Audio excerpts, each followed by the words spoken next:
today's video is helpful, please hit subscribe and let me know in the comments. You've probably already learned how to solve one-step and even two-step equations. But what about equations with variables on both sides? Let's take a look at this equation. First, we need to decide whether to work with the variables first or the constants, which are the numbers with no variable. Let's start with the variables first. As with one- and two-step equations, we're going to look at both sides of the equation, the left and the right. We need to bring the variable from the right side over to the left side. Since we have a negative 6x on the right, we're going to add 6x to both sides. This will eliminate the 6x on the right and leave us with 9x plus 4 on the left and a negative 5 on the right. Now we're left with a two-step equation. When we subtract 4 from both sides, we end up with 9x equals negative 9.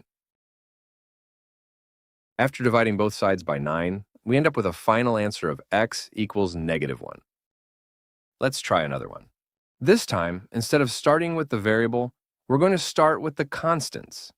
We have a negative 10 on the left, so we're going to add 10 to both sides to get 12h equals 5h plus 14. Now we can deal with the variables by subtracting 5h from both sides to get 7h equals 14.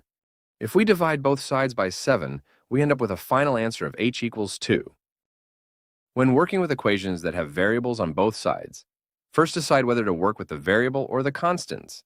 It doesn't matter which one you start with, so just choose one and solve.